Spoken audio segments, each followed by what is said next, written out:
Hi friends, welcome to Conquest Hindu News Analysis dated 3rd September 2020. இன்னைக்கு பார்க்க போற first article is question are dropped in Lok Sabha schedule of monsoon session. சரி, ஜென்ரலா பார்லிமெண்ட்ல 3 sessions நடக்குங்க. Budget session, monsoon session, winter session. ஜென்ரலா monsoon session June மாசத்துல வந்துட்டு ஆரம்பிக்கும். ஆனா இப்போதைய கோவிட் சிச்சுவேஷனால இந்த செஷன் நடைபெறாததுனால இப்ப நாங்க மான்சூன் செஷனை செப்டம்பர் 14th இருந்து அக்டோபர் 1st வரைக்கும் நாங்க நடத்த போறோம் அப்படின்னு சொல்லியிருக்காங்க. டோட்டலா 18 சிட்டிங் இருக்க போகுது அப்படின்னு சொல்லியிருக்காங்க. பிளஸ் சாட்டர்டே அண்ட் சண்டேவும் நாங்க ஒர்க் பண்ண போறோம் அப்படின்ட்டு. இதுல ஒவ்வொரு நாளும் என்னென்ன மாதிரியான அஜெண்டா இருக்கும் அப்படின்னு கேட்டீங்கன்னா, ஃபர்ஸ்ட் ஹார், அதாவது யூஸ்வலா பார்லிமெண்ட் எப்ப ஆரம்பிக்கும்னு கேட்டீங்கன்னா 11 மணிக்கு ஆரம்பிக்கும். 11 மணில இருந்து 12 மணி வரைக்கும் இருக்கக்கூடிய டைம் ஸ்கேல், அந்த ஒரு மணி நேரத்தை என்னன்னு சொல்லுவாங்கன்னா கொஸ்டின் ஹார். அதாவது மினிஸ்டர்ஸ் கிட்ட மெம்பர் ஆஃப் பார்லிமெண்ட்ஸ் கொஸ்டின்ஸ் வந்துட்டு ரைஸ் பண்ணலாம், சம்திங் ஆஃப் பப்ளிக் இம்பார்ட்டன்ஸ் அப்படிங்கிற சிச்சுவேஷன்ல. ஆனா இப்ப கோவிட் சிச்சுவேஷனா நிறைய மெம்பர்ஸை வந்துட்டு ஒட்டுமொத்தக்கா உட்கார வைக்க முடியாது. அப்படிங்கறதுனால ஸ்கெடியூல பிரிச்சு பிரிச்சு கொடுத்திருக்காங்க.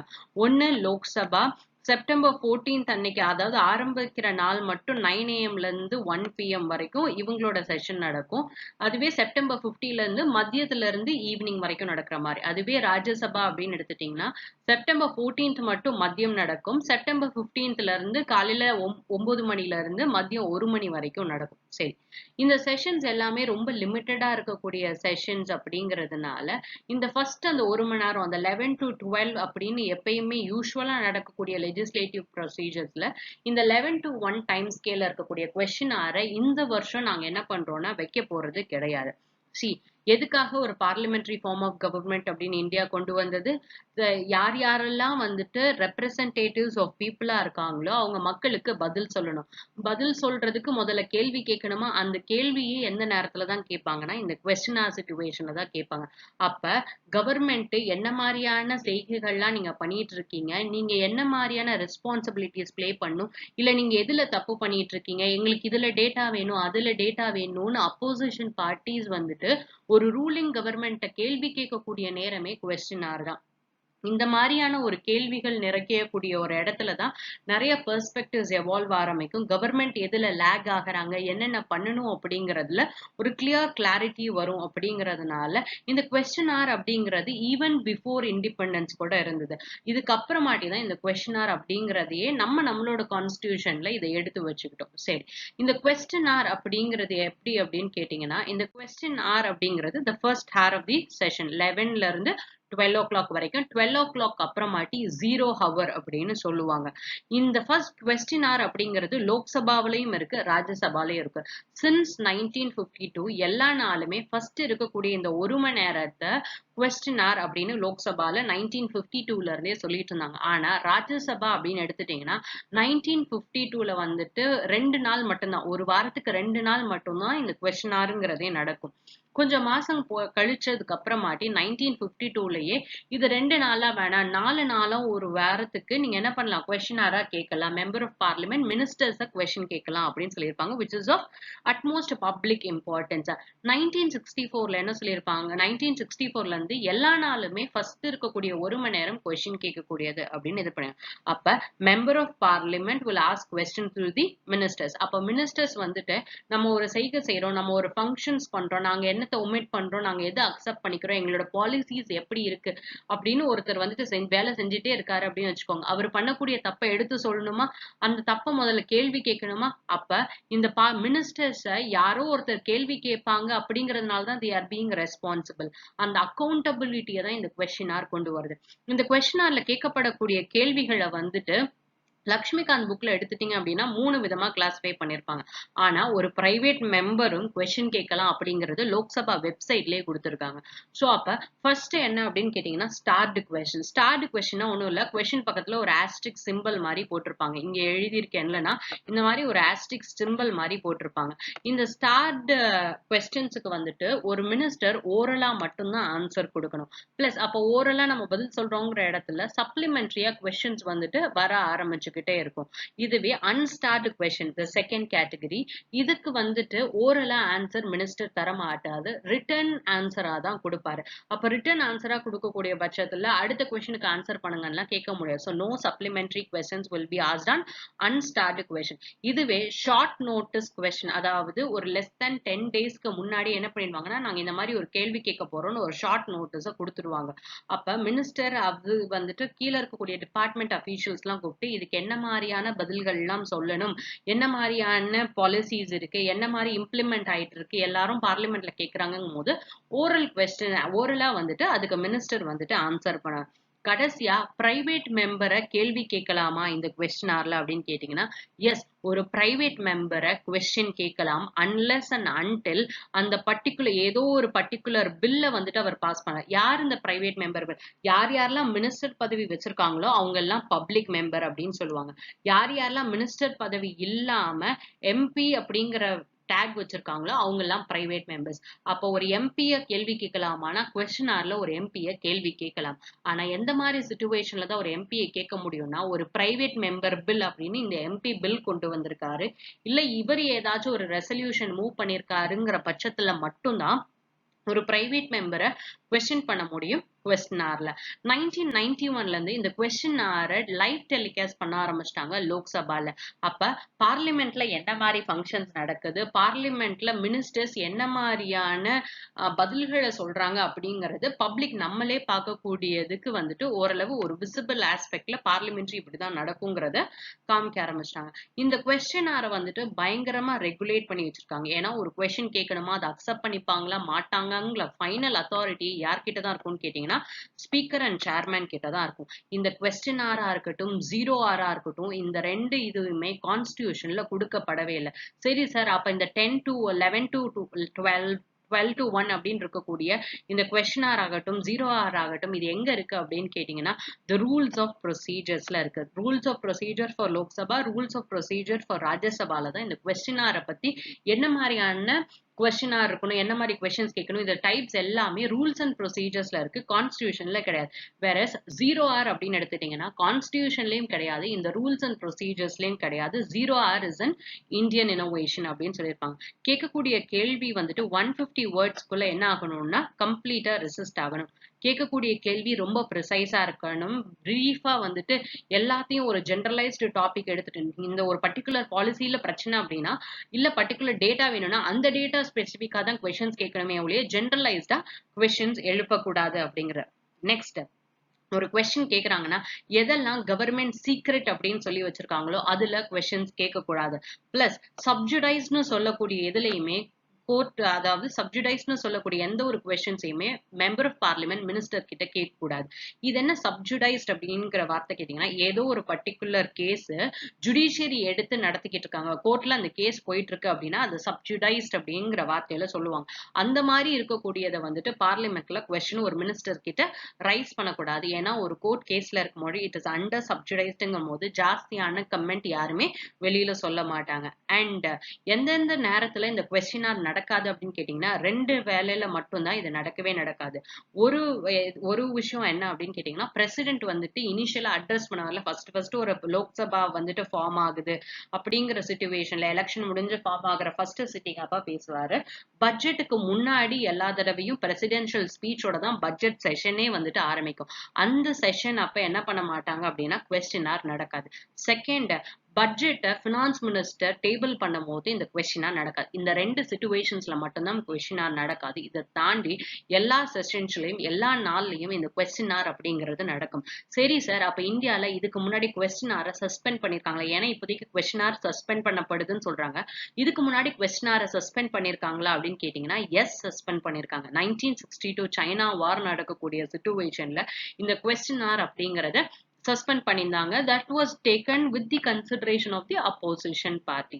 சரியா? So the next article that we'll read is government bans PUBG, WeChat, work 116 other mobile apps. ஏற்கனவே 56 mobile apps சைனாவோட ஆப் அப்படின்னு சொல்லி இந்தியன் கவர்மெண்ட் பேன் பண்ணிட்டாங்க.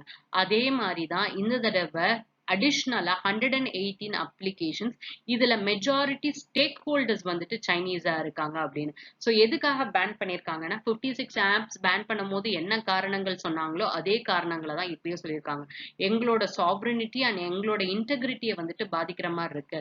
எங்க கண்ட்ரிக்கு அகேன்ஸ்டா இது கூட திரும்பலாம். ஏன்னா எங்களோட டேட்டாஸை வந்துட்டு இது நிறைய இடத்துல இவங்க எடுக்கிற மாதிரி இருக்கு. நிறைய கம்ப்ளைண்ட்ஸ் வந்துட்டு வந்துகிட்டே இருக்கு. என்ன மாதிரினா இந்த பர்டிகுலர் கேம்ஸ் இல்ல இந்த ஆப்ஸ் மூலியமா ஒரு யூசரோட டேட்டாவை அவங்களோட அனுமதியே இல்லாம எடுக்கிறாங்க, டிரான்ஸ்மிட் பண்றாங்க.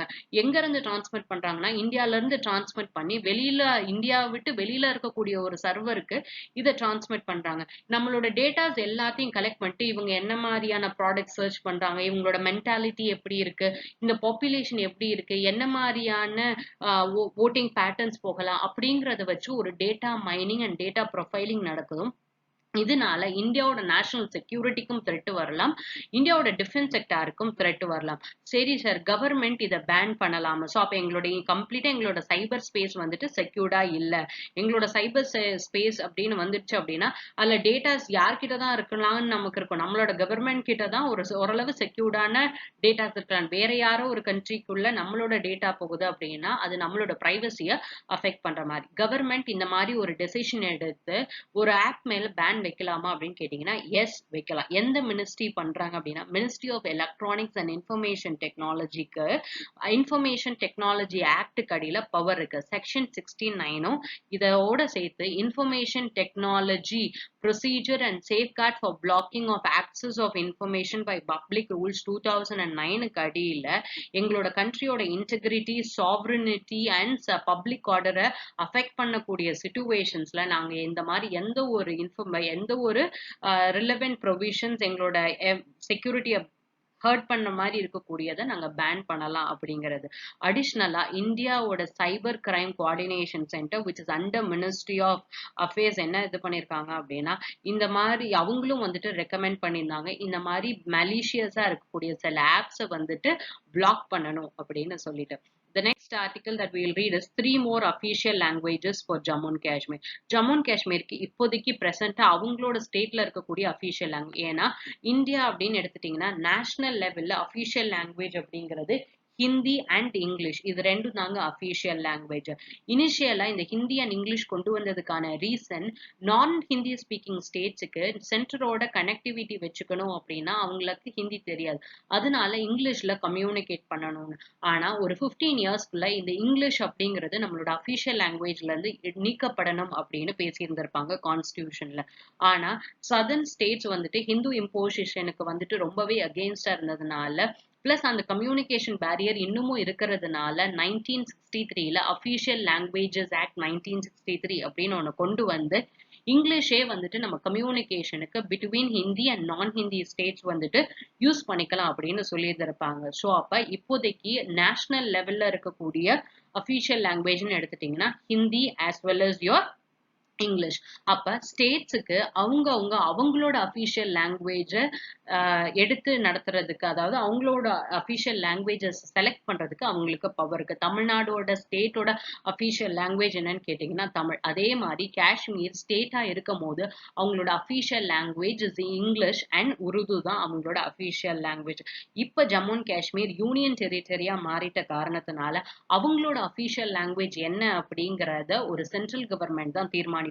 அதுக்காக பார்லிமெண்ட்ல என்ன கொண்டு வர போறாங்கன்னா Jammu and Kashmir official languages bill அப்படின்னு ஒண்ணு டேபிள் பண்ண போறாங்க. இந்த பில்லுல வந்துட்டு இங்கிலீஷ் உருதுவோட சேர்த்து Kashmiri language, Dogri language, Hindi language இதை எல்லாத்தையும் official language of Jammu and Kashmir union டெரிட்டரியா மாத்த போறோம் அப்படின்னு சொல்லிருக்காங்க. The next article that we'll read is an editorial article. Victory is a long battle for equal opportunities. இந்த ஆர்டிகிள் எதை பத்தி அப்படின்னு கேட்டீங்கன்னா ரீசெண்டா சுப்ரீம் கோர்ட் February 17, 2020 அன்னைக்கு என்ன வேர்டிக் கொடுத்திருப்பாங்க அப்படின்னு கேட்டீங்கன்னா ஆர்ம்டு பர்சனல்ஸ் பெர்மனன்ட் கமிஷன் மிலிட்ரியில வந்துட்டு ஏர்ஃபோர்ஸா இருக்கட்டும், நேவியா இருக்கட்டும், இல்ல உங்களோட ஆர்மியா இருக்கட்டும், இதுல விமன் அபிஷியல்ஸ் விமனை வந்துட்டு எடுப்பாங்களா அப்படின்னு கேட்டுக்கிட்டீங்க அப்படின்னா எடுக்க ஆரம்பிச்சுட்டாங்க. இந்த எடுக்க ஆரம்பிச்ச டைம் ஸ்பென் அப்படின்னு கேட்டீங்கன்னா 1992 இருந்து தான் இந்த மாதிரியான ஒரு ஆர்ம்டு மிலிட்ரிக்குள்ள வந்துட்டு விமனை வந்துட்டு உள்ள இண்டெக்ட் பண்ண ஆரம்பிச்சாங்க. ஆனா இவங்களை உள்ள எடுத்துக்கும் போது ஷார்ட் சர்வீஸ் கமிஷன் மூலியமா தான் எடுத்துப்பாங்க. இனிஷியலா இவங்க எத்தனை வருஷம் தான் சர்வீஸ் பண்ண முடியும் அப்படின்னு கேட்டீங்கன்னா, ஒன்ஸ் இவங்க உள்ள என்டர் ஆறாங்க அப்படின்னா காம்பேட் ஆபரேஷன்ஸ்க்குலாம் இவங்களால போக முடியாது. 5 வருஷத்துக்கு மட்டும்தான் சர்வீஸ் பண்ண முடியும். இதை ரிவைஸ் பண்ணி என்ன பண்ணிருப்பாங்கன்னா 14 வருஷமா இன்க்ரீஸ் பண்ணிருப்பாங்க. 14 வருஷம் இன்க்ரீஸ் ஆகுது. இந்த உள்ள ஷார்ட் சர்வீஸ் கமிஷனுக்குள்ள போறது மென்னும் அப்படிதான் உள்ள போவாங்க, விமனும் அப்படிதான் போவாங்க. ஆனா இந்த 14 வருஷம் எண்ட் ஆனதுக்கு அப்புறமாட்டி மென்னை வந்துட்டு பெர்மனண்டா நாங்க உங்க சர்வீஸ்ல எடுத்துக்கிறோம், பெர்மனன்ட் கமிஷன்னா உங்களை கமிஷன்ட் ஆபீசர்ஸா எடுத்துக்கிறோம் அப்படின்னு சொல்லியிருப்பாங்க. ஆனா விமெனை இந்த 14 வருஷம்க்கு அப்புறமாட்டி அந்த பெர்மனன்ட் கமிஷன் கேட்டகரிக்குள்ளேயே உள்ள கொண்டு வந்திருக்க மாட்டாங்க. அதனால இந்த மாதிரியான ப்ராப்ளம்ஸ் இருக்கக்கூடியதுனால விமென் ஆபீசர்ஸ், ஏன்னா ஒருத்தவங்களுக்கு பெர்மனன்ட் கமிஷன் கொடுக்கலன்னா அவங்களால அடுத்து கேரியர் growth என்ன அப்படின்னு அவங்களுக்கு தெரியாது, பென்ஷன் அவங்களுக்கு கிடையாது, பிளஸ் எக்ஸ் சர்வீஸ்மேன் அப்படின்னு எக்ஸ் மிலிட்ரி அப்படின்னு சொல்றோம்ல, அது வந்துட்டு விமெனை சொல்ல மாட்டாங்க. ஸோ அப்ப இந்த மாதிரி அவங்களுக்கு நெகட்டிவா நிறைய இருக்கக்கூடிய சிச்சுவேஷன்ல விமென் ஆபீசர்ஸ் வந்துட்டு ஒரு ஈக்குவாலிட்டி இருக்கணும் இந்த பர்டிகுலர் செக்டார்ல, that has to be equality அப்படின்னு சொல்லிட்டு டெல்லி ஹைகோர்ட்ல வந்துட்டு லெப்டினன்ட் கர்னல் ஷீமா சிங் அப்படிங்கிற ஒருத்தவங்க வந்துட்டு ஃபர்ஸ்ட் கேஸ் ஃபைல் பண்ணியிருப்பாங்க டெல்லி ஹைகோர்ட்ல. இந்த மாதிரியான டிஸ்கிரிமினேஷன் ஜெண்டர் பேஸ் பண்ணி இருக்கக்கூடாது அப்படின்னு சொல்லிட்டு 2010ல வந்துட்டு த high court would have given the verdict கொடுக்கும் போது என்ன சொல்லியிருப்பாங்க அப்படின்னா, நாங்க வந்துட்டு we are favoring granting this permanent commission to women officers. பெர்மனண்டா நீங்க என்ன பண்ணலாம், சர்வீஸ்க்குள்ள இண்டெக்ட் பண்ணிக்கலாம் அப்படின்னு சொல்லிட்டு இந்த ஜட்ஜ்மெண்ட்டை பேஸா வச்சு இந்தியன் ஏர்ஃபோர்ஸ் என்ன பண்ணிருப்பாங்க அப்படின்னு கேட்டீங்கன்னா, விமனை வந்துட்டு எஸ்எஸ்சி ஷார்ட் சர்வீஸ் கமிஷன் மூலியமா வந்து விமென்ஸ் 14 வருஷம் சர்வீஸ் முடிச்சதுக்கு அப்புறமாட்டி அவங்கள பெர்மனன்ட் கமிஷன் ஆபீசர்ஸா உள்ள எடுத்திருந்திருப்பாங்க. ஆனா இந்தியன் ஆர்மி என்ன பண்ணியிருந்திருப்பாங்கன்னா, எங்களால அப்படி எடுக்க முடியாது, ஏன்னா இங்க இருக்கக்கூடிய சர்வீஸ் கண்டிஷன்ஸ் ரொம்ப பெக்யூலியரானது, பிளஸ் எங்களோட ஆபரேஷனல் ரெக்குயர்மெண்ட்ஸும் ரொம்ப ஹார்ஷா இருக்கக்கூடிய சிச்சுவேஷன்ஸ். அதனால நாங்க இந்தியன் ஆர்மிக்குள்ள விமெனை பெர்மனன்ட் கமிஷனுக்கு உள்ள எடுத்துக்க மாட்டோம் அப்படின்னு சொல்லி அப்பீல் சுப்ரீம் கோர்ட்ல ஃபைல் பண்ணியிருந்திருப்பாங்க. இந்த ஃபைல் பண்ண அதே நேரத்துல 2019ல கவர்மெண்ட் ஆஃப் இந்தியா ஒரு நோட்டிபிகேஷன் கொண்டு வந்து விமென் ஆபீசர்ஸ் ஆர்மியில ஒருவேளை சர்வீஸ் 14 வருஷத்துக்கு கீழே வச்சிருக்காங்க அப்படிங்கிற பட்சத்துல அவங்கள பெர்மனன்ட் ஆபீசர்ஸா கன்வெர்ட் பண்ணிடலாம்னு சொல்லியிருப்பாங்க. ஆனா இதுவே இதுக்கு முன்னாடி 14 வருஷம் சர்வீஸ் கம்ப்ளீட் பண்ணி நிறைய சீனியர் விமன் அபிஷியல்ஸ் இருப்பாங்களா, அவங்க எல்லாரையும் வந்துட்டு ஒதுக்கிட்ட மாதிரி ஆயிடுச்சு. அப்ப இப்போதைய பிப்ரவரி 2020 வந்து இந்த ஜட்ஜ்மெண்ட்ல என்ன சொல்லியிருப்பாங்கன்னா, விமெனை வந்துட்டு இந்தியன் ஆர்மிக்குள்ள நீங்க பெர்மனன்ட் கமிஷன்ட் ஆபீசர்ஸா உள்ள எடுத்துக்கணும். And at the same time இந்த 14 வருஷம் சர்வீஸுக்கு கீழே இருக்கிறவங்க அதுக்கு மேல இருக்கிறவங்கிற டிஸ்கிரிமினேஷன்லாம் கிடையாது. Every one who's in this particular process இவங்க எல்லாருக்கும் நீங்க என்ன பண்ணணும்னா பெர்மனன்ட் கமிஷன் கொடுக்கணும் அப்படிங்கிறது. ஸோ கிட்டத்தட்ட 27 வருஷம் கழிச்சு விமெனுக்கு ஒரு பாசிட்டிவான அவுட்கம், ஒரு பாசிட்டிவான ஒரு ரிசல்ட் இந்த டிஸ்கிரிமினேஷனை தள்ளி வைக்கிறது அப்படிங்கிற மாதிரி, டிஸ்கிரிமினேஷனே இல்லாம சுப்ரீம் கோர்ட் வந்துட்டு ஒரு ஜட்ஜ்மெண்ட் கொடுத்திருக்காங்க. இந்தியன் ஆர்மி அப்படின்னு எடுத்துட்டீங்க அப்படின்னா 30% ஆஃப் த விமென் வந்துட்டு இந்தியன் ஆர்மியில காம்பேட் ஜோன்ஸ்ல வந்துட்டு டிப்ளாய் பண்ணியிருக்காங்க அப்படிங்கறதுதான். ஆனா இவங்க வந்துட்டு மென் பண்ணக்கூடிய அதே ஆக்டிவிட்டிஸை இவங்க பண்றது கிடையாது. பிளஸ் 2019ல என்னதான் இவங்களை ஆர்மிக்குள்ள எடுத்துக்கலாம் அப்படின்னு சொல்லியிருந்தா கூட கமாண்டிங் பொசிஷன், மேல இருந்து கமாண்ட் பண்ணக்கூடிய பொசிஷன் வந்துட்டு அவங்களுக்கு கொடுக்கப்படல. ரீசெண்டா ஒரு பிலிம் வந்திருந்து குஞ்சன் சக்சேனா அப்படின்னு சொல்லிட்டு, அந்த போய் படத்தை பாருங்க. விமென் ஆர்மியில இருக்கும் போது என்ன மாதிரியான டிஸ்கிரிமினேஷன்ஸ் வந்துட்டு விமெனுக்கு இருக்கு அப்படிங்கிறது. பிகாஸ் மென் சில இடத்துல சல்யூட் கூட ஒரு விமென் ஆபீசர்ஸ்க்கு பண்ணாத ஒரு நிலைமை தான் இந்தியால இருந்துட்டு இருந்தது. ஸோ அப்ப there is some kind of societal pressures that is evolving.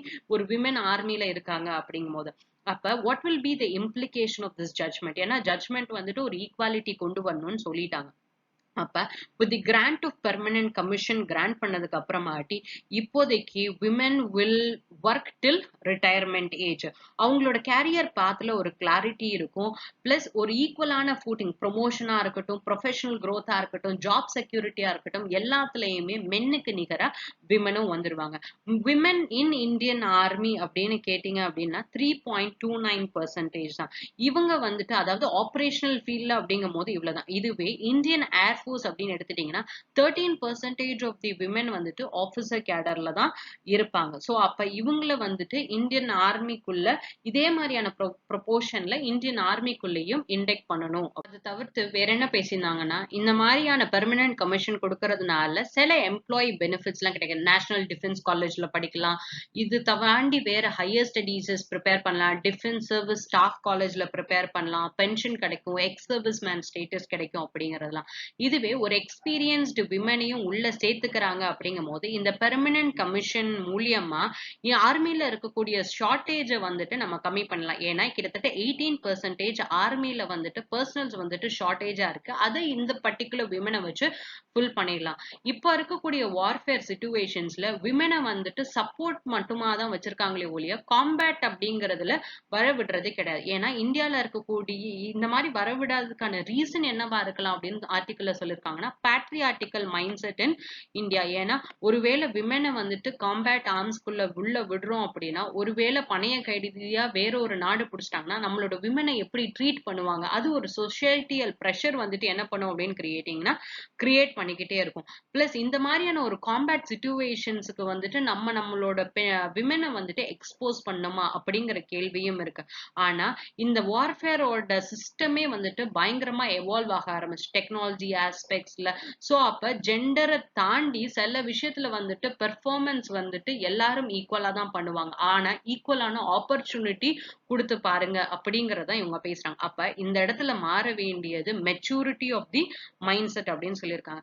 இந்தியால மட்டும் கிடையாது, countries like United Kingdom, United States எல்லாருமே தன்னோட விமனை வந்துட்டு ஆர்மிக்குள்ள விடுறதுல ரொம்பவே கன்சர்வேட்டிவா இருந்தாங்க. ஆனா இஸ்ரேல் மட்டும் தான் தன்னோட டிஃபென்ஸ் போர்சஸ்க்குள்ள விமனை ஒரு வைட் ஸ்ப்ரெடா இன்டகிரேஷன் பண்ணினாங்க. இதே மாதிரியான இன்டகிரேஷன் இந்தியாலயும் நடக்கும் அப்படின்னு எதிர்பார்ப்போம் அப்படின்னு சொல்லியிருப்பாங்க. பிளஸ் இன்னொரு கொஸ்டின் என்ன கேட்டிருக்காங்கன்னா, இருக்கக்கூடிய பாலிசில ஒரு ஷார்ட் சர்வீஸ் கமிஷன் மூலியமா தான் பெர்மனன்ட் கமிஷனுக்குள்ளேயே அடுத்த ஸ்டெப்பா போக முடியும். டைரக்டா ஏன் ஒரு ஆப்பர்ச்சுனிட்டி கொடுக்க கூடாது பெர்மனன்ட் கமிஷன் ஆபீசர்ஸ் தான்? இது வந்துட்டு மென் விமென்லாம் கிடையாது, எல்லாருக்குமே எஸ்எஸ்சி மூலியமா போய் தான் இவங்களால இந்த பெர்மனன்ட் கமிஷன் போக முடியும். அப்ப இந்த மாதிரி வந்துட்டு டைரக்டா அவங்க போகிறாங்க அப்படிங்கும் போது இன்னும் நிறைய பாசிட்டிவ் ஆஸ்பெக்ட் இருக்குமா? ஏன் அப்படின்னு கேட்டீங்கன்னா, ஒரு ஷார்ட் சர்வீஸ் கமிஷன்ல இருந்து பெர்மனன்ட் கமிஷனுக்கு அவங்க போறாங்க அப்படின்னா it will all depend upon the vacancies. எவ்வளவு வேகன்சி இருக்கு அப்படின்னு தான் இருக்கு.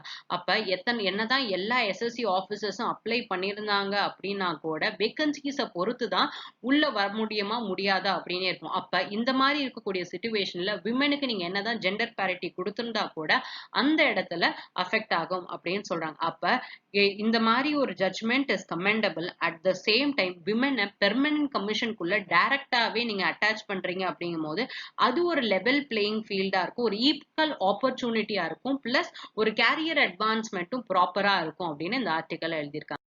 The next article that we will read is A Guide to Flatten the Curve of Economic Chaos. சரி, இந்த ஆர்டிக்கல் வந்துட்டு புதுசு கிடையாது, கம்ப்ளீட்டா வந்துட்டு எல்லாமே பழசுதான். நேத்திக்கு வந்துட்டு இந்த ஆர்டிக்கல்ல ஜிடிபி கான்ட்ராக்ஷன் ஆயிருக்கு அப்படிங்கறத பார்த்திருப்போம், என்னென்ன செக்டார்ஸ்ல என்னென்ன மாதிரியான கான்ட்ராக்ஷன் நடந்திருக்கு அப்படின்னு பார்த்திருப்போம்.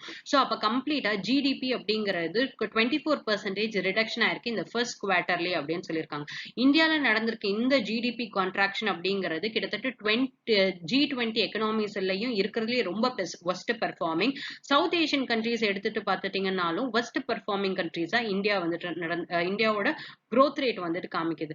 ஸோ அப்ப இது எதனால அப்படின்னு கேட்டீங்கன்னா, டிமாண்ட் வந்துட்டு ரொம்ப ஜாஸ்தியால இந்த 24% அப்படிங்கறதே அண்டர் எஸ்டிமேஷன் தான் அப்படின்னு ஆர்டிக்கல்ல சொல்றாங்க.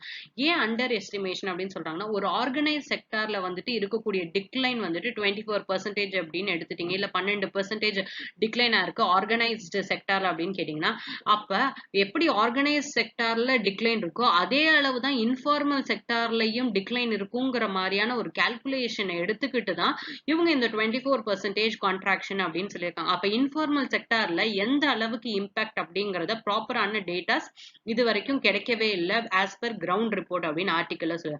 அப்ப இந்த 24% ஆஃப் ஜிடிபி கான்ட்ராக்ஷன் அப்படிங்கறதே ஒரு எஸ்டிமேட் தான், அதுவுமே ஒரு high level of under estimation. ஏன்னா இந்தியால இருக்கக்கூடிய எல்லா செக்டார்ஸும் நல்லா பெர்ஃபார்ம் பண்ணவே இல்லை எக்ஸப்ட் அக்ரிகல்ச்சர் செக்டார். ஏன்னா ராபி ஹார்வெஸ்ட் வந்துட்டு ரொம்ப நல்லா இருந்ததுனால. என்னதான் ராபி ஹார்வெஸ்ட் நல்லா இருந்தா கூட நிறைய மக்கள் அக்ரிகல்ச்சரை டிபெண்ட் பண்ணியிருக்காங்க அப்படிங்கறதுனால, பிளஸ் இந்த லாக்டவுன் சிச்சுவேஷன் வந்தனால சப்ளை செயின்ல நிறைய ப்ராப்ளம் வர ஆரம்பிச்சிச்சு. இதனால அவங்களோட இன்கமும் என்ன ஆக ஆரம்பிச்சிச்சுன்னா கம்மியாக ஆரம்பிச்சிச்சு. அப்ப இவங்களும் இப்படி கம்மி பண்ண ஆரம்பிச்சிட்டாங்க அப்படின்னா கவர்மெண்ட் இந்த பேண்டமிக் சிச்சுவேஷனை கண்ட்ரோலுக்கு கொண்டு வரணும் அப்படிங்கறதுக்காக கவர்மெண்ட் நிறைய வந்துட்டு எக்ஸ்பெண்டிச்சர் பண்ண ஆரம்பிச்சிட்டாங்க. கிட்டத்தட்ட 16% அவங்களோட எக்ஸ்பெண்டிச்சர் இருந்தது. ஆனா அவங்க செலவழிச்சது வந்துட்டு ஜாஸ்தி கோவிட் சிச்சுவேஷனுக்கு. இதை தாண்டி 90% ஆஃப் தி இன்கம் சாலரிஸ்க்குன்னு போயிடுச்சு. அதனால கவர்மெண்ட்னால புதுசா எந்த ஒரு கேபிட்டல் இல்ல கிராஸ் வேல்யூ அடிஷனும் பண்ண முடியாம போயிடுச்சு. இன்னும் சில ஸ்டேட்ஸுக்கு இது ரொம்பவே ரொம்ப கஷ்டமாயிடுச்சு. ஏன்னா ஹெல்த் செக்டார் அப்படின்னு வரும்போது கம்ப்ளீட்டா ஸ்டேட்டோட கண்ட்ரோல்ல, ஜிஎஸ்டி காம்பன்சேஷனும் வரல அப்படிங்கிற பட்சத்துல இவங்களால நிறைய பேருக்கு இந்த சாலரிஸ் கூட கொடுக்க முடியாத சிச்சுவேஷன். அப்ப there is a grave distress. ஏன்னா இப்போதைக்கு கர்வை வந்துட்டு என்ன பண்ணி ஆகணும் அப்படின்னு கேட்டீங்கன்னா கோவிட் வைரஸோட கர்வை வந்துட்டு ஃபிளாட்டன் பண்ணிட்டே இருக்கணும். ஆனா நமக்கு வந்துட்டு என்ன ஆயிட்டே இருந்திருக்குன்னு கேட்டீங்கன்னா இன்க்ரீஸ் ஆகிட்டே இருக்கு. ஆனா கவர்மெண்ட் சொல்லும் போது இந்த ஃபிளாட்டனிங் ஆஃப் த கர்வ் அப்படிங்கறத பத்தி பேசுறதே இப்ப கிடையாது. என்னதான் பேசுறாங்கன்னா ரெக்கவரி ரேட் வந்துட்டு ரொம்ப ஜாஸ்தி ஆகிட்டே இருக்கு அப்படின்னு பேசுறாங்க. இந்த ரெக்கவரி ரேட் ஜாஸ்தியாகிறதுக்கான ரீசன் வந்துட்டு என்ன அப்படின்னு கேட்டீங்கன்னா நம்பர் ஆஃப் கேசஸ் வந்துட்டு என்ன ஆக ஆரம்பிச்சிருச்சு அப்படின்னு கேட்டீங்கன்னா ரொம்ப ஜாஸ்தியாக ஆரம்பிச்சிருச்சு. இந்த நம்பர் ஆஃப் கேசஸ் ஜாஸ்தி ஆகுறதுனாலதான் இந்த ரெக்கவரி ரேட் அப்படிங்கிறது நிறைய ஆகுது அப்படிங்கிற மாதிரி. அப்ப ஃபர்ஸ்ட் இவங்க என்னது வைரஸ் ரொம்ப ஸ்ப்ரெட் ஆகாத நேரத்திலேயே வந்துட்டு ஒரு ப்ரூட்டலான லாக்டவுன் கொண்டு வந்துட்டாங்க. இதனாலேயே எக்கனாமி வந்துட்டு ரொம்ப வந்துட்டு ஒரு கொலாப்ஸ் ஆகக்கூடிய சிச்சுவேஷனுக்கு வந்திருக்கு. இந்த மாதிரியான ஒரு லாக்டவுன் பண்ணாம ஃபர்ஸ்ட் இவங்க என்ன பண்ணியிருக்கணும்னா டெஸ்ட் நிறைய பண்ணியிருக்கணும், ட்ரேசிங் பண்ணியிருக்கணும், ஐசோலேட்டிங் அண்ட் ட்ரீட்மெண்ட் அப்படின்னு பண்ணியிருந்தீங்க அப்படின்னு கேட்டீங்கன்னா இவ்வளவுக்கு ஷட் டவுன் பண்ணி ஒரு எக்கனாமிக் கொலாப்ஸ் அப்படிங்கறத கொண்டு வந்திருக்கணுங்கிற அவசியம் கிடையாது. பிளஸ் காம்பன்சேஷன் கொடுத்துருக்கணும். எந்த ஒரு சோஷியல் ப்ரொடெக்ஷனும் இல்லாம எக்கச்சக்கமான மைக்ரண்ட் ஒர்க்கர்ஸோட லைஃபையே அஃபெக்ட் பண்ற மாதிரி ஆயிடுச்சு இந்த எக்கனாமிக் லாக்டவுன் அப்படிங்கிறது. அதனால மைக்ரண்ட் ஒர்க்கர்ஸ் எல்லாமே ரூரல் ஏரியாவுக்கு போக ஆரம்பிச்சிட்டாங்க. இதனால ரூரல் ஏரியால நிறைய டிசீசஸ் வந்துட்டு ஸ்ப்ரெட் ஆக ஆரம்பிச்சிருச்சு. ரூரல் ஏரியால ஸ்ப்ரெட் ஆகுது அப்படின்னா அங்க ஹெல்த் ஃபெசிலிட்டிஸும் ப்ராப்பரா இருக்கிறது கிடையாது. நீ ஒருவேளை யாராச்சும் கொஞ்சம் பேர் வேலை பார்த்தா கூட அவங்களுக்கு சம்பளமும் ரொம்ப மினிமமா இருக்கிறதுனால நியூட்ரிஷனான ஃபுட் அவங்களால சாப்பிட முடியல.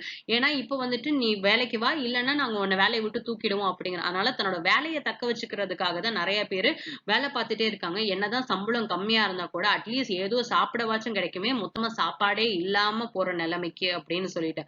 பிளஸ் இந்த டிசீஸோட ஸ்ப்ரெட்டும் திருப்பி வந்துட்டு இப்ப என்ன ஆரம்பிச்சுன்னா டிசீஸோட ஸ்ப்ரெட் ஜாஸ்தியா இல்லாத நேரத்துல வி ஹேட் அ லாக்டவுன்.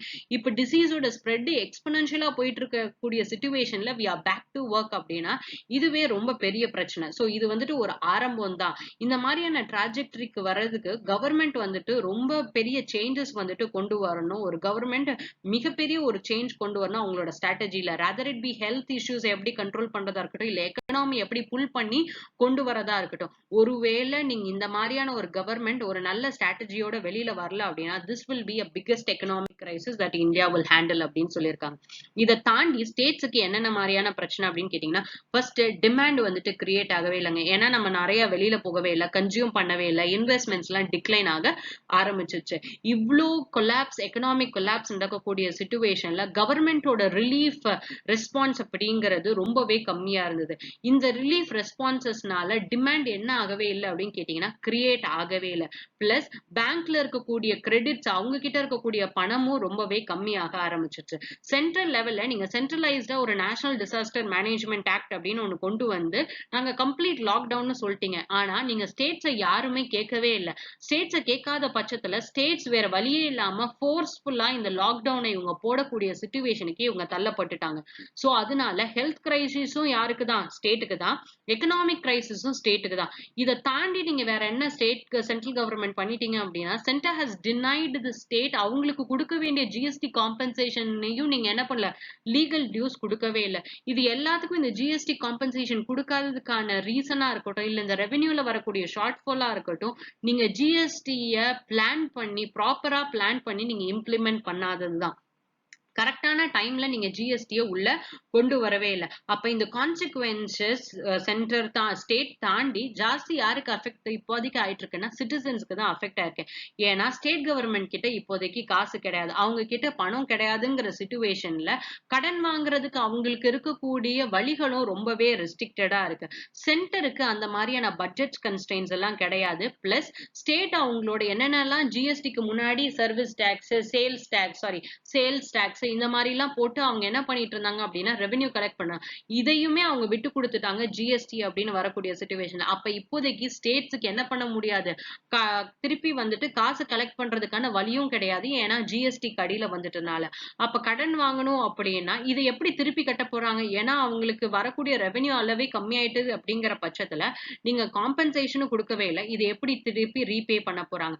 இந்த மாதிரி ரீபேல ஒருவேளை ஸ்டேட் கவர்மெண்ட் வந்துட்டு கடனை திருப்பி கட்டணும்னு கடனையே கட்டிட்டு இருக்காங்க இன்ட்ரெஸ்டோட அப்படின்னு கேட்டீங்கன்னா அவங்க கிட்ட எந்த அளவுக்கு காசு இருக்கோ மக்களுக்கு ஈவன் பேசிக் சர்வீசஸ் கூட ப்ரொவைட் பண்றதுக்கு. சோ அப்ப நீங்க என்ன பண்ணும் அப்படின்னா ஒரு பெரிய அளவுல பினான்சியல் பேக்கேஜ் வந்துட்டு நீங்க கொண்டு வரணும். அந்த பினான்சியல் பேக்கேஜ் எந்த அளவுக்கு இருக்கணும் அப்படின்னா இது வரைக்கும் என்னென்ன மாதிரியான பிரச்சனைகள் இருந்ததோ இது எல்லாத்தையும் ரிவர்ஸ் பண்ணக்கூடிய அளவுக்கு நீங்க வந்துட்டு ஒரு பினான்சியல் பேக்கேஜ் வந்துட்டு கொண்டு வரணும். செகண்ட் திங் என்ன அப்படின்னா ஸ்டேட்டுக்கு கொடுக்க வேண்டிய ஜிஎஸ்டி காம்பன்சேஷனை வந்துட்டு நீங்க ப்ரொவைட் பண்ணும். தேர்ட், எந்த அளவுக்கு பேண்டமிக்கை கண்டெயின் பண்ணுமோ அதுக்கு எல்லாத்துக்கும் நீங்க ரிசோர்சஸ கொடுக்கணும் அப்படின்னு. ஃபோர்த் என்ன சொல்றாங்கன்னா பப்ளிக் டிஸ்ட்ரிபியூஷன் சிஸ்டம்ல யார் யாருக்கெல்லாம் சாப்பாடு இல்லையோ அடுத்த 6 மாசத்துக்கு ஒரு வீட்டுக்கு 10 கிலோ அரிசி ஃப்ரீயா வந்துட்டு ஃபுட் கிரெயின்ஸ் கொடுங்க. ஒரு ஃபேமிலிக்கு அடுத்த 3 மாசத்துக்கு 7,000 ரூபாய் வந்துட்டு காம்பன்சேஷன் கொடுங்க. ஏன்னா நீங்க 3 மாசம் கிட்ட என்ன பண்ணிட்டீங்க, லாக்டவுன்னு சொல்லி நிறைய பேருக்கு வேலை இல்லாம போயிடுச்சு, வேலைக்கும் அவங்களால போக முடியல. அதுக்கு காம்பன்சேஷனா சென்ட்ரல் கவர்மெண்ட் 7,000 ரூபாய் ஒவ்வொரு ஃபேமிலிக்கும் கொடுங்க. பிளஸ் எம்என்ஆர்ஜிஏ ஸ்கீமுக்கு அடியில நம்பர் ஆஃப் டேஸ் இப்ப 100 நாள் வேலை பார்க்கலாம், நிறைய பேருக்கு அது எக்ஸாஸ்ட் ஆயிடுச்சு. அந்த இது 200 பேரு அப்படி 200 நாள் அப்படின்னு மாத்துங்க. அர்பன்ல இருக்கக்கூடிய எம்ப்ளாய்மெண்ட் கேரண்டி ப்ரோக்ராம்னு ஒண்ணு கொண்டு வாங்க. கடன் கொடுத்திருக்கிறதுல டெப்ட் மொரட்டோரியம் அப்படின்னு ஒண்ணு கொண்டு வந்திருக்கீங்க. இதுல இன்ட்ரெஸ்ட் ரேட்ஸ்ல வந்துட்டு நீங்க என்ன பண்ணுங்க, ஒரு ஸ்டாண்ட் ஸ்டில் கொண்டு வாங்க. எந்த இடத்துல இந்த மொரட்டோரியம் ஸ்கீம்னு கொண்டு வந்தோமோ அந்த இடத்துல நாங்க இன்ட்ரெஸ்ட் ரேட் கால்குலேட் பண்ண மாட்டோம் அப்படிங்கறது சொல்லுங்க. எம்எஸ்எம்இ செக்டார்ஸ்க்கு புதுசா கிரெடிட் கொடுங்க, ஏன்னா அவங்க கிட்ட நிறைய காசு கிடையாது. பிளஸ் ஹெல்த் செக்டாருக்கு ஜாஸ்தியான அமௌண்ட்ல வந்துட்டு ரிசோர்சஸ் வந்துட்டு கொடுத்துட்டே இருங்க. கோவிடுக்கா இருக்கட்டும் இல்ல கோவிட் சிச்சுவேஷனால இந்தியால இருக்கக்கூடிய மத்த டிசீஸ் எல்லாம் இப்போதைக்கு நீங்க கான்சென்ட்ரேட்டே பண்ணாம இக்னோர் பண்ணி போஸ்ட்போன் பண்ணிருக்கீங்க. அதுல எந்த அளவுக்கு நீங்க டென்ட் வாங்கியிருக்கீங்களோ அதுக்கும் வந்துட்டு ஹெல்த்ல வந்துட்டு நீங்க வந்துட்டு காம்பன்சேட் பண்ணும். என்னதான் நான் சொல்லக்கூடிய எல்லா மெஷர்ஸும் காஸ்ட்லியா இருந்தது அப்படின்னா கூட இப்போதைக்கு இது காஸ்ட்லியா தான் தெரியும். இப்போதைக்கு இந்த ஸ்பெண்டிங்கை நீங்க பண்ணல அப்படின்னா இந்தியா இருக்கிறதுலே ரொம்ப பெரிய பிகஸ்ட் பிசிக்கல் டெபிசிட்டா ஃபியூச்சரா ஆகிறதுக்கான வாய்ப்புகள் ரொம்ப ஜாஸ்தியா இருக்கு. அப்ப சென்ட்ரல் கவர்மெண்ட் அவங்களோட எக்ஸ்பெண்டிச்சரை நீங்க இன்க்ரீஸ் பண்ணணும். நீங்க இன்க்ரீஸ் பண்ணணும்னா போய் ஆர்பிஐ கிட்ட கடன் வாங்குங்க. ஏன்னா இந்த டெபிசிட்டை வந்துட்டு மானிட்டைஸ் பண்ணக்கூடிய கெப்பாசிட்டி ஆர்பிஐ கிட்ட இருக்கு. இதனால இன்ஃப்ளமேட்டரி வந்துட்டு அவ்வளவு ஜாஸ்தியா வராது. ஏன்னா டிமாண்ட் கிரியேட் ஆகி இதை வந்துட்டு என்ன ஆயிடும், சக் பண்ணிடும் அப்படிங்கிற சிச்சுவேஷன். டிமாண்ட் இப்போதைக்கு ரொம்ப கம்மியா இருக்கக்கூடிய சிச்சுவேஷன்ஸ்ல நீங்க சப்ளையும் பிளஸ் இந்த மாதிரி பண்ணிருக்கிறது எல்லாத்தையும் இந்த 7,000 ரூபாய் கொடுக்கணும்னு சொல்லும் போது டிமாண்ட் எல்லாம் கிரியேட் ஆகும். சோ அப்ப என்ன ஆயிடும்னா ஓரளவு கம்பேட்டபிலிட்டிக்கு வந்துடும். இதுதான் வந்துட்டு வேர்ல்ட் லெவல்ல இருக்கக்கூடிய நேஷன்ஸும் வந்துட்டு பண்ணிட்டு இருக்காங்க, தன்னோட சென்ட்ரல் பேங்க்ல போய் கடன் வாங்குறது அப்படின்ட்டு. இதை தாண்டி வெல்த் டாக்ஸ் அப்படின்னு ஒண்ணு போடுங்க. டாக்ஸஸ் ஆன் மல்டிநேஷனல் கார்பரேட்ஸ், அதுவுமே டிஜிட்டல் ஜெயின்ஸ் மேல இருக்கக்கூடிய டாக்ஸஸ் வந்துட்டு இன்க்ரீஸ் பண்ணுங்க. இந்த மாதிரி ஒரு போல்டான ஒரு ஆக்ஷன் வேகமா நடக்கணும். அப்ப மட்டும்தான் நம்ம இந்த எக்கனாமிக் டவுன்ஃபால்ல இருந்து நம்மள என்ன பண்ணிக்க முடியும் அப்படின்னா காப்பாத்திக்க முடியும்னு சொல்லியிருக்காங்க. And the next article is United Nation Security Council blocks Pakistan bid to name Indians இந்த டெரரிஸ்ட். சரி, யுனைடெட் நேஷன் செக்யூரிட்டி கவுன்சில்ல பாகிஸ்தான் என்ன பண்ணிருந்தாங்கன்னா 4 இந்தியன்ஸை வந்துட்டு இவங்க ஆப்கானிஸ்தான்ல பேஸ் பண்ணிருக்கக்கூடிய ஒரு ஆர்கனைசேஷன்ல இந்த 4 இந்தியன்ஸும் வந்துட்டு பாகிஸ்தானுக்கு அகைன்ஸ்டா டெரரிஸ்ட் ஆக்டிவிட்டிஸை வந்துட்டு தூண்டி விடுறாங்க அப்படின்னு சொல்லிட்டு அங்காரா அப்பாஜி, கோவிந்தா பட்நாயக், வேணுமந்தா தோங்ரா அப்படி அஜாய் மிஸ்ட்ரி இப்படிங்கிற இந்த 4 பேர் மேலேயும் இவங்க எல்லாருமே டெரரிஸ்ட் அப்படின்னு சொல்லி இவங்களை டெரரிஸ்ட் டெசிக்னேட் பண்ணுங்க அப்படின்னு யுனைடெட் நேஷன் செக்யூரிட்டி கவுன்சில்ல போய் கேட்டிருந்திருப்பாங்க. சோ இதுக்கு வந்துட்டு யுனைடெட் நேஷன் செக்யூரிட்டி கவுன்சில்ல பிரான்ஸ், யுனைடெட் கிங்டம், யுஎஸ்ஏ இவங்க எல்லாருமே பாகிஸ்தான் கொண்டு வந்திருந்த இந்த பர்டிகுலர் அலிகேஷனை வந்துட்டு பிளாக் பண்ணி அந்த மாதிரிலாம் எங்களால லிஸ்ட் பண்ண முடியாது. ஏன்னா உங்ககிட்ட ப்ராப்பரான எவிடன்ஸ் கிடையாது. நீங்க முதல்ல ப்ராப்பரான எவிடன்ஸ் கொண்டு வாங்க, அப்புறமாட்டி நாங்க பாத்துக்கலாம். So Pakistan is trying to designate இந்தியன்ஸை வந்துட்டு டெரரிஸ்டா டெசிக்னேட் பண்ண. ஆனா இந்த அங்காரா அப்பாஜி அப்படிங்கிறவர்லாம் பேங்க்ல வேலை பார்த்துருந்திருப்பாரு ஆப்கானிஸ்தான்ல. சோ இது எதுக்கு அடியில கொண்டு வராங்கன்னா 1262 committee of council counter terrorism sanctions கடையில இவங்களை டெசிக்னேட் பண்ணுங்க அப்படின்னு சொல்லியிருந்திருப்பாங்க. இந்த மாதிரியான 4 இந்தியன்ஸை வந்துட்டு டெரரிஸ்ட் அப்படின்னு டெசிக்னேட் பண்ணுங்க அப்படின்னு சொன்னதை சைனாவோ ரஷ்யாவோ பிளாக் பண்ணவே இல்லை. சோ சைனா நமக்கு தெரியும் நமக்கு சப்போர்ட் பண்ண மாட்டாங்க அப்படின்னு சொல்லிட்டு. ஆனா when you take Russia, we have to see what kind of அவங்களோட பாலிசிஸ் வந்துட்டு எப்படி மூவ் ஆகுது அப்படிங்கறதுல ஒரு கண்ணு வச்சுட்டே இருக்கணும். So United Nation Security Council பத்தி தெரியும்னா it is one of the United Nations body. இந்த 5 countries China, France, Russia, United Kingdom, USA இவங்க 5 பேரும் பெர்மனன்ட் மெம்பர்ஸ். whereas மீத இருக்கக்கூடிய 10 members are non permanent members. Security Council தான் வேர்ல்ட்ல இருக்கக்கூடிய இன்டர்நேஷனல் பீஸ் அண்ட் செக்யூரிட்டியை வந்துட்டு இவங்க தான் வந்துட்டு பாதுகாக்கக்கூடிய தலையாய கடமை வந்துட்டு இவங்களுக்கு இதுதான். பிளஸ் இவங்க எடுக்கக்கூடிய எல்லா டெசிஷன்ஸும் இட் இஸ் பைண்டிங். இப்போதைய சிச்சுவேஷன் படி சோ பெர்மனன்ட் மெம்பர்ஸ்னா இவங்க எப்பயுமே இவங்க இருந்துட்டே இருப்பாங்க. இவங்க 5 பேரும். நான் பெர்மனன்ட் மெம்பர்ஸ்னா 2 வருஷத்துக்கு ஒரு தடவை எலெக்ஷன்ஸ் நடக்கும். 2021ல India is going to be the member of United Nation Security Council. எந்த கேட்டகரிக்கு அடியில் அப்படின்னா நான் பெர்மனன்ட் மெம்பர்ஷிப் அடியில். So the next and the last article that we will read is Karma Yogi Yojana or Mission Karma Yogi. இதை இன்னொன்னு என்ன பேர்ல சொல்லுவாங்கன்னா National Program for Civil Services Capacity Building அப்படின்னு சொல்லுவாங்க. சரி, இது எதுக்காக அப்படின்னு கேட்டீங்கன்னா சென்ட்ரல் கவர்மெண்ட்ல வேலை பார்க்கக்கூடிய சிவில் சர்வெண்ட்ஸை டிரான்ஸ்ஃபார்ம் பண்ணணும். அவங்க எப்படி அட்மினிஸ்ட்ரேஷன் பண்றாங்க அப்படிங்கறதுல சில டிரான்ஸ்ஃபர்மேஷன் கொண்டு வரணும். அவங்களோட ஸ்கில்ஸை இன்னும் நிறைய பில்ட் பண்ண அவங்களோட கெப்பாசிட்டியை பில்ட் பண்ணணும் அப்படிங்கிறதுக்காக கொண்டு வந்தது. அதாவது ஒரு ஹியூமன் ரிசோர்ஸை பில்ட் பண்ணும். ஜென்ரலா என்ன நடக்கும் அப்படின்னு கேட்டீங்கன்னா early 20s இல்ல லேட் 20sல வந்துட்டு எக்ஸாமை கிளியர் பண்ணி வேலைக்கு வாங்கிடுவாங்க. ஆனா அதுக்கப்புறமாட்டி அவங்களோட ஸ்கில்ஸை எவ்வளவுக்கு டெவலப் பண்றாங்க ஒரு சிவில் சர்வெண்ட்ஸ் அப்படின்னு கேட்டீங்கன்னா right from your IAS officers till who all under government service central எம்ப்ளாயிஸா இருக்காங்களோ எவ்வளவுக்கு டெவலப் பண்றாங்க அப்படின்னு கேட்டீங்கன்னா கிடையாது. ஒன்ஸ் வேலைக்கு போற வரைக்கும் தான் அந்த ஸ்கில்ஸா இருக்கட்டும், கெப்பாசிட்டி டெவலப் பண்றதா இருக்கட்டும், தான் எதுல ட்ரெயின் ஆறோம், தான் எதுல தனித்துவமா இருக்கும் அப்படிங்கிறது ரொம்பவே ரெஸ்ட்ரிக்ட் ஆயிடுது. அந்த மாதிரியான சிஸ்டம் இருக்கக்கூடாது. ஒவ்வொரு தடவையும் ஒவ்வொரு வருஷமும் ஏதாச்சும் ஒரு ப்ராக்ரஸ் வந்துட்டு இந்த சிவில் சர்வீஸ் சிவில் சர்வன்ஸ் வந்துட்டு காமிக்கணும் அப்படிங்கிறதுக்காக தான் இந்த ஸ்கீம் கொண்டு வந்திருக்காங்க.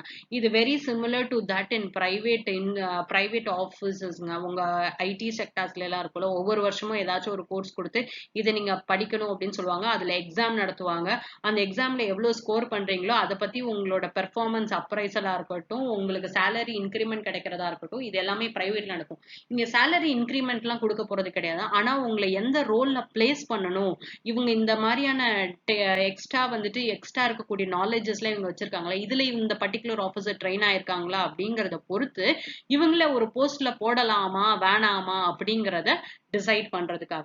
So this is going to transform the civil சர்வெண்ட்ஸை வந்துட்டு எக்ஸ்பர்ட்ஸா வந்துட்டு கன்வெர்ட் பண்ண போறாங்க. ஃபியூச்சர்ல இருக்கக்கூடிய என்ன ஒரு பிரச்சனையா இருந்தாலும் ஹேண்டில் பண்ணக்கூடிய அளவுக்கான சிவில் சர்வெண்ட்ஸ். இது வரைக்கும் முக்காவாசி சிவில் சர்வெண்ட்ஸ் அப்படின்னு கேட்டீங்கன்னா நிறைய ரூல் பேஸ்ட் நம்ம இந்த மாவட்டத்தை ஆட்சி பண்ணணும் அந்த ஒரு மைண்ட் செட்ல தான் வந்துட்டு இந்த சர்வீஸை பாக்குறாங்களே ஒழிய தனக்கு என்ன ரோல் இருக்கு இந்த சொசைட்டில, தனக்கு என்ன ரோல் இருக்கு, நான் என்ன பண்ணணுங்கிறத ரொம்ப ஜாஸ்தி பார்க்க மாட்டாங்க.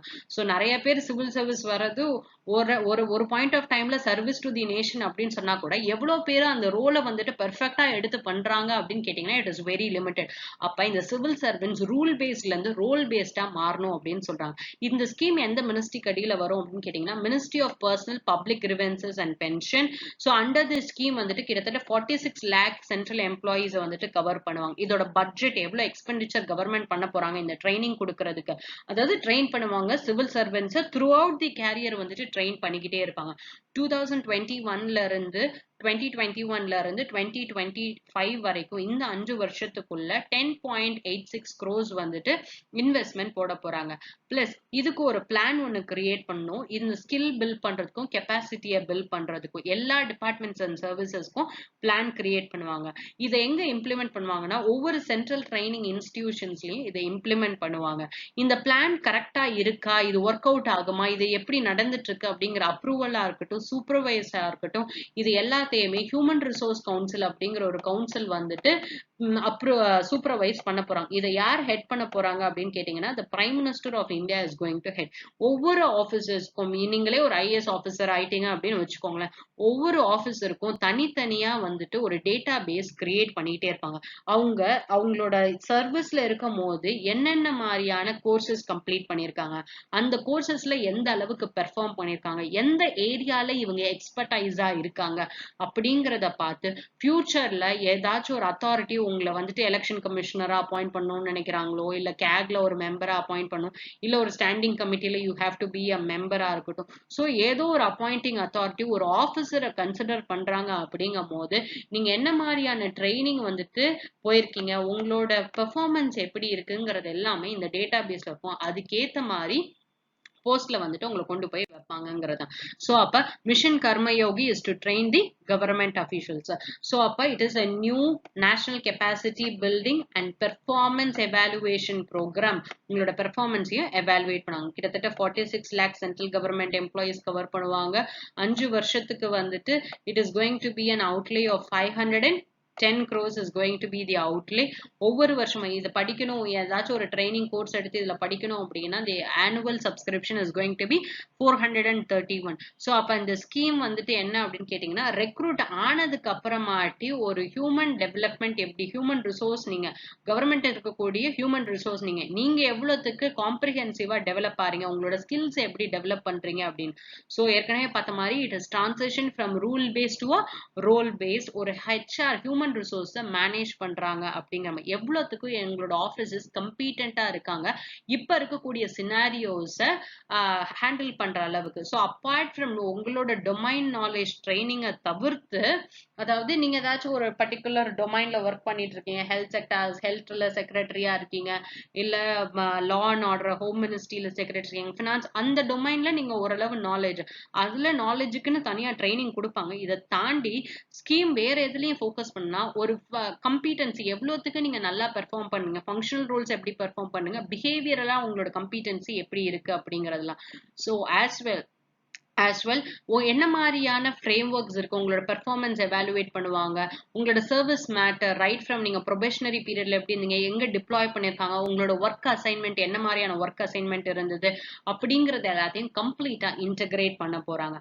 அப்ப இது எல்லாத்தையும் இன்டகிரேட் பண்ணி உங்களுக்கு கோர்ஸ் கொடுக்கறதா இருக்கட்டும், இல்ல உங்களை பத்தின இன்ஃபர்மேஷன்ஸா இருக்கட்டும், எல்லாத்தையுமே இன்டகிரேட் பண்ணி they are going to deliver it through an integrated government online training or IGOT Karamyog digital platform அப்படின்னு சொல்லிட்டு.